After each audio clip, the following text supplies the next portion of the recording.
Bonjour à tous, quel plaisir de vous revoir aujourd'hui. Ça fait encore un autre bout de temps, mais à chaque fois que je reprends la caméra, je suis super content de vous parler. Et aujourd'hui, en plus qu'il n'y avait pas grand chose à parler aussi au niveau du divertissement, il n'y a pas grand chose qui est sorti, mais aujourd'hui, un film qui a suscité beaucoup de drama et d'attention et d'attente parmi l'audience. Aujourd'hui, je vous critique le film Don't Worry Darling, le nouveau film avec Florence Pugh et le fameux chanteur Harry Styles, et la deuxième réalisation de la grande actrice Olivia Wilde. Donc, le film Don't Worry Darling raconte l'histoire d'une petite communauté de gens qui vivent dans les années 50, donc les couples, les fameux couples de la femme au foyer et l'homme qui part dans le fond travailler. Donc, cette fameuse communauté paisible qui est Victory cache un lot secret. Et Alice va découvrir ce secret-là et elle va se rendre compte que la perfection a un prix. Je vous en dis pas plus parce que oui, Don't Worry Darling est un suspense à la style Truman Show. Donc un personnage qui découvre quelque chose et essaie de le dire à tout le monde, mais personne ne la croit. Bref, vous connaissez un peu le style de film.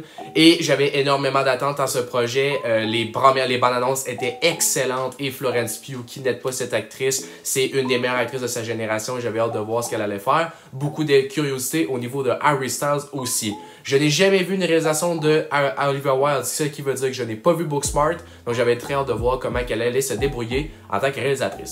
Et le résultat final, eh bien, j'avais beaucoup d'attentes et je dois vous dire que beaucoup de gens vont aimer Don't Worry Darling parce que c'est un film qui est crowd pleaser, qui est fait pour divertir, qui est fait de rassembler des gens dans une salle.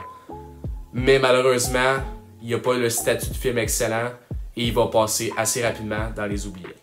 Donc, premier point qu'on va parler, ça va être les performances d'acteurs, parce que oui, c'est un peu un des points centraux du film. Qu'est-ce qui attire toute l'attention? Florence Pugh, quelle actrice formidable, quelle belle actrice, et elle est grandiose encore une fois dans ce film-là. Une performance qui va beaucoup ressembler à celle de Midsommar qu'elle a faite dans le film d'Ari Aster, et c'est une performance qui est vraiment une belle interprétation de la descente psychologique du personnage d'Alice, qui est aussi très bien fait. Donc, elle va avoir un peu cet aspect-là de femme au foyer qui est super belle, qui est super jolie, qui est super heureuse, et plus que ça descend, plus qu'elle va avoir, elle va essayer de prouver la vérité aux gens. Donc Florence Pugh fait un merveilleux travail.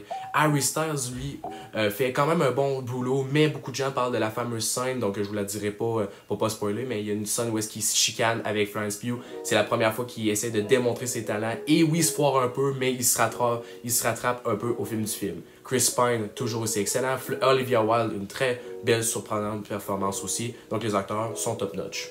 Deuxième point, bon à noter, c'est la mise en scène de Olivia Wilde, parce que oui, elle s'en sort très très bien avec un gros budget, elle fait une merveilleuse mise en scène. Je trouve que toute la chaleur, la chaleurosité du film, donc dans les moments dans Victory, sont très bien accueillis par une belle cinématographie. Tout est beau, tout est lisse, tout est bien filmé, et je pense que c'était l'intention du film. C'est vraiment beau. J'ai beaucoup aimé la scène où est-ce que quand Chris Pine aussi fait un genre de speech vers le milieu-fin du film, je trouve qu'il y a cette belle ambiance-là de noirceur un peu beige, avec un bel éclairage. J'avais beaucoup bien aimé la mise en scène de Olivia Wilde. Elle est vraiment excellente. Un autre point aussi qui est excellent du film et que beaucoup de gens vont noter, c'est le suspense. Le film est excellent au niveau du suspense. Plus que ça va, plus que ça s'aggrave, t'as un plot twist qui est pas imprévisible en tant que tel, fait qu'on va toujours essayer de chercher c'est quoi les indices, d'essayer de trouver ce qui se passe, et je trouve que le plot twist aussi est amené d'une manière très très très choquante. Donc à la fin, moi-même, même je suis pas le fan numéro dans ce film-là, je suis sorti avec la bouche grande ouverte, dire waouh, ok, le film était vraiment what the fuck, était très bizarre, et la fin est très très choquante. Tout est bien amené, donc c'est pour ça que j'ai beaucoup aimé le deuxième acte et troisième acte du film. Donc la dernière heure est très très bonne. Donc voilà, ça ressemble un peu à ce que j'ai à dire de bon sur ce film. Les choses dégénèrent dans le scénario. Les principaux défauts du film, c'est que le film est à un rythme plutôt moyen, ce qui veut dire que le début, on dirait qu'il saute trop vite au élément déclencheur, et t'as un bon 30-45 minutes que c'est long, qu'il se passe pas grand chose de super intéressant, l'intrigue avance moyennement vite. Donc j'ai trouvé que la première heure était pas très entraînante comparé à la deuxième, que je vous ai dit que là il se passe plus de choses, plus d'action, donc on aime plus ce qui se passe. Sinon, une autre chose que j'ai moins aimé du film, c'est que le film ne sera pas marquant. Genre, j'ai vu les critiques et beaucoup de critiques disaient que le film n'était pas assez satisfaisant eh bien je suis d'accord avec vous. À chaque fois que je regardais le film et qu'il y avait une intention de faire une mise en scène un peu plus glauque, un peu des éléments de scénario un peu plus spécial, bizarre, qui allait marquer l'audience, eh bien le film reste super sur la surface. Genre, je vais le comparer avec Truman Show, mais Truman Show, ce qui faisait sa force, c'était son scénario, le personnage de Jim Carrey qui était super attachant, ça c'est ce qui faisait de Truman Show marquant. Eh bien, Don't Worry Darling n'a pas certains ingrédients qui auraient pu le différencier de d'autres films psychologiques de ce genre-là. Et c'est ça qui m'a beaucoup déçu. C'est très surface, c'est très plat dans un niveau, pas esthétique, mais dans un sens d'éléments de surprise qui aurait pu faire « Ok, genre là, l'audience est choquée, puis dire « Ah, ça c'était bizarre, je vais m'en rappeler. » Eh bien, il manque beaucoup de ça dans le film, et c'est ça qui m'a déçu, parce que je pensais qu'on allait retrouver beaucoup de ces éléments-là. Eh bien, non. On dirait que le film essaie de se prendre, d'essayer d'aller plus loin, d'essayer d'être un film grand, mais finalement, il se foire un peu. Et ça, c'est vraiment le point le plus dommage de ce film-là. En vrai, c'est pas mal tout ce que j'ai à dire sur Don't Worry Darling. Je trouve qu'il y a quand même beaucoup de points à noter sur ce film-là et le drama du film, beaucoup de gens vont être intrigués à aller le voir ou pas. Je vous le conseille. Don't Worry Darling, c'est un film de public. C'est le genre de film qui va essayer de gagner un film, une nomination style MTV Awards pour le meilleur film de l'année. Parce que oui, c'est un genre de film qui va rassembler les gens au cinéma et ça que je suis très content de ça.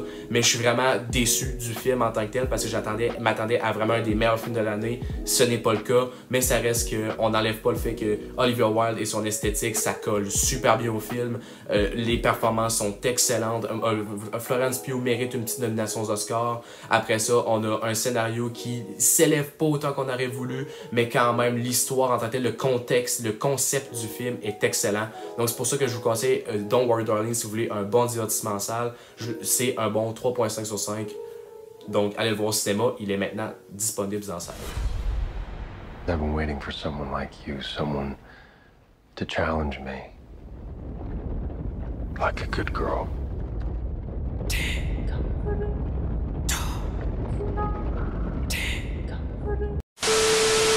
Voilà, c'est terminé pour ma petite critique sur Don't Worry Darling. J'espère que vous avez aimé. Si oui, n'oubliez pas de vous abonner et de liker, de partager. Je vous revois pour d'autres vidéos parce qu'au courant du mois d'octobre, il sort beaucoup plus de films, beaucoup plus de critiques, je l'espère. Donc, j'espère vous revoir à une fréquence plus souvent. Donc, bref, voilà. Merci à tous de m'écouter et on se revoit bientôt. Ciao, ciao.